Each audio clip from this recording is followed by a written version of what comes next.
رمضان مبارک ہو، رمضان مبارک، رمضان مبارک ہو، رمضان مبارک۔ رسول اللہ صلی اللہ علیہ وسلم نے فرمایا،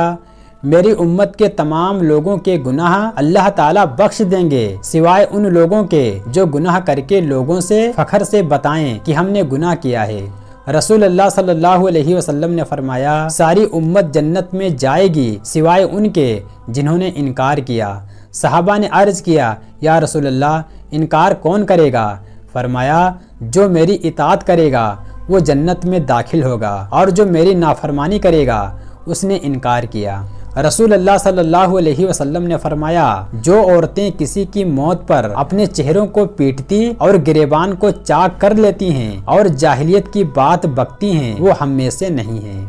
رسول اللہ صلی اللہ علیہ وسلم نے فرمایا، قیامت کے دن سورج اور چاند دونوں تاریک یعنی بے نور ہو جائیں گے۔ رسول اللہ صلی اللہ علیہ وسلم نے فرمایا، جس گھر میں کتے اور تصویر ہوں اس میں رحمت کے فرشتے داخل نہیں ہوتے۔ رسول اللہ صلی اللہ علیہ وسلم نے فرمایا، بخار جہنم کی بھاپ کے اثر سے ہوتا ہے، اسے پانی سے ٹھنڈا کر لیا کرو۔ رسول اللہ صلی اللہ علیہ وسلم نے فرمایا، جس نے 3 جمعے سستی سے چھوڑ دیے تو اللہ تعالیٰ اس کے دل پر مہر لگا دے گا۔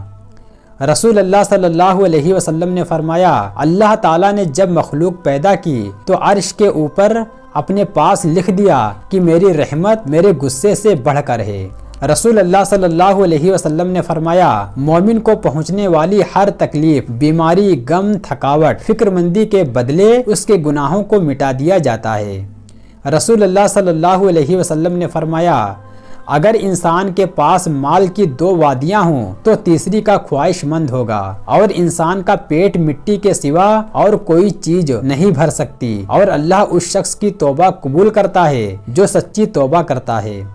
رسول اللہ صلی اللہ علیہ وسلم نے فرمایا، جس شخص کی نماز اثر رہ گئی تو گویا اس کے اہل و عیال اور اس کا مال تباہ و برباد ہو گیا۔ رسول اللہ صلی اللہ علیہ وسلم نے فرمایا، تباہ کر دینے والی چیز اللہ کے ساتھ شرک کرنا ہے، اس سے بچو، اور جادو کرنے اور کرانے سے بھی بچو۔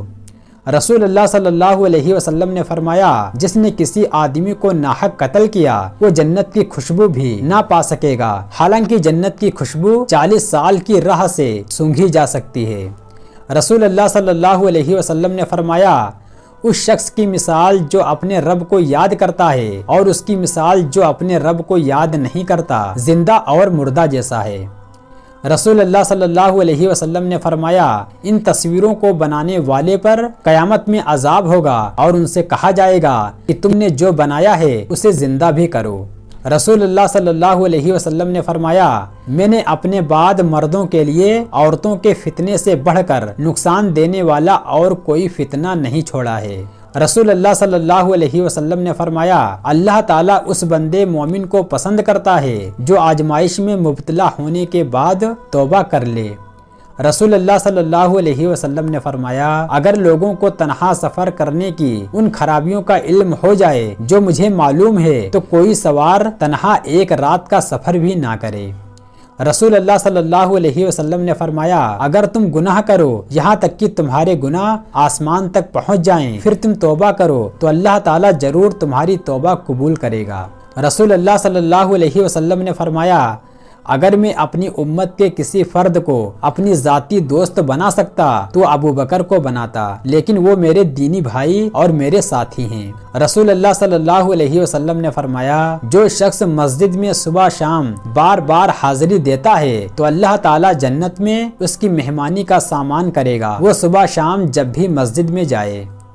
رسول اللہ صلی اللہ علیہ وسلم نے فرمایا، مرنے والے کے پاس جا کر کلمہ طیبہ کی تلقین کیا کرو اور جنت کی بشارت دو، مایوسی اور نا امیدی کی کوئی بات نہ کہو، کیونکہ یہ بہت سخت وقت ہوتا ہے۔ اس وقت اچھے سے اچھا علم و حلم والا بھی گھبرا جاتا ہے، اور دنیا و دوستوں کی جدائی کے وقت شیطان نہایت قریب ہو کر بہکانے کی کوشش کرتا ہے۔ مرنے والے سے کلمہ پڑھنے کو نہیں کہنا چاہیے، ہو سکتا ہے کہ وہ انکار کر بیٹھے، بلکہ اس کے پاس بیٹھ کر اس طرح کلمہ طیبہ کا ورد کیا جائے کہ اس کے کان میں آواز جاتی رہے۔ حضرت عبداللہ بن عمر رضی اللہ تعالیٰ عنہ روایت کرتے ہیں کہ رسول اللہ صلی اللہ علیہ وسلم نے فرمایا کہ سب سے پہلے زمین پھٹ کر مجھے ظاہر کرے گی، پھر ابوبکر اور عمر قبروں سے ظاہر ہوں گے یعنی نکلیں گے، پھر میں جنت البقیع قبرستان جاؤں گا، لہٰذا وہ قبروں سے نکل کر میرے ساتھ جمع کر دیے جائیں گے، پھر میں مکہ والوں کا انتظار کروں گا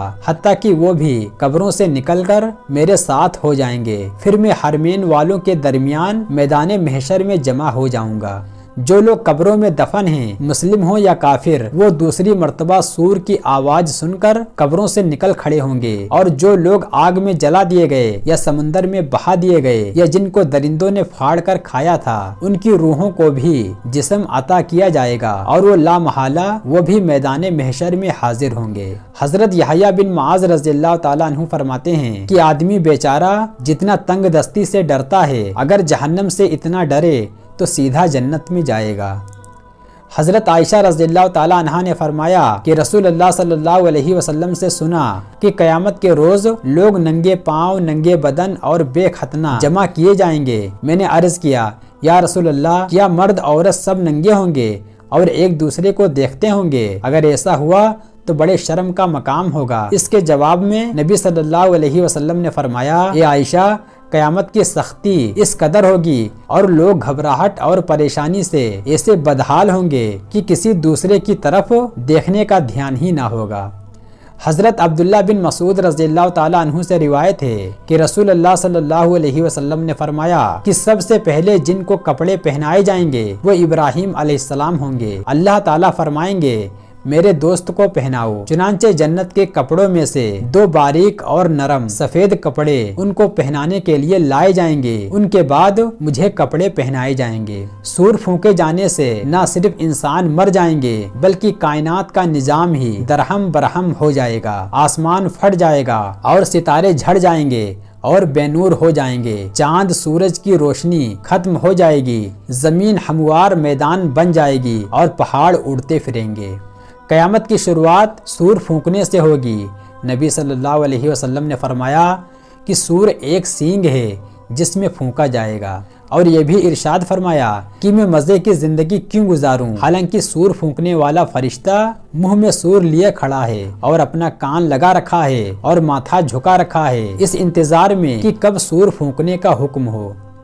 رسول اللہ صلی اللہ علیہ وسلم نے فرمایا کہ البتہ قیامت ضرور اس حالت میں قائم ہوگی کہ دو شخصوں نے اپنے درمیان خرید و فروخت کے لیے کپڑا کھول رکھا ہوگا اور ابھی معاملہ طے کرنے اور کپڑے لینے بھی نہ پائے گا کہ قیامت قائم ہو جائے گی۔ پھر فرمایا، قیامت ضرور اس حالت میں قائم ہوگی کہ انسان اپنی اونٹنی کا دودھ نکال کر جا رہا ہوگا اور پی بھی نہ سکے گا کہ قیامت قائم ہو جائے گی۔ قیامت اس حال میں قائم ہوگی کہ انسان اپنا حوض لیپ رہا ہوگا اور ابھی اس میں مویشیوں کو پانی نہ پلا پائے گا کہ قیامت قائم ہو جائے گی، اور واقعی قیامت اس حال میں قائم ہوگی کہ انسان اپنے منہ کی طرف لقمہ اٹھائے گا اور اسے کھا بھی نہ سکے گا کہ قیامت قائم ہو جائے گی۔ یعنی جیسے آج کل لوگ کاروبار میں لگے ہوئے ہیں، اسی طرح قیامت آنے والے دن بھی مشغول ہوں گے کہ اچانک قیامت آ پہنچے گی۔ جس روز قیامت قائم ہوگی وہ جمعے کا دن ہوگا۔ یہ جو مشہور ہے کہ قیامت محرم کی 10ویں تاریخ کو قائم ہوگی، کسی حدیث سے ثابت نہیں۔ رسول اللہ صلی اللہ علیہ وسلم نے فرمایا کہ سب دنوں سے بہتر جمعہ کا دن ہے، اسی دن آدم علیہ السلام پیدا کیے گئے اور اسی دن وہ جنت میں داخل کیے گئے اور اسی دن وہ جنت سے نکالے گئے، اور قیامت جمعے کے دن ہی قائم ہوگی۔ دوسری حدیث میں ہے کہ رسول اللہ صلی اللہ علیہ وسلم نے فرمایا کہ جمعے کے دن قیامت قائم ہوگی، ہر مقرب فرشتے اور آسمان اور زمین اور پہاڑ اور سمندر یہ سب جمعے کے دن سے ڈرتے ہیں کہ کہیں آج قیامت قائم نہ ہو جائے۔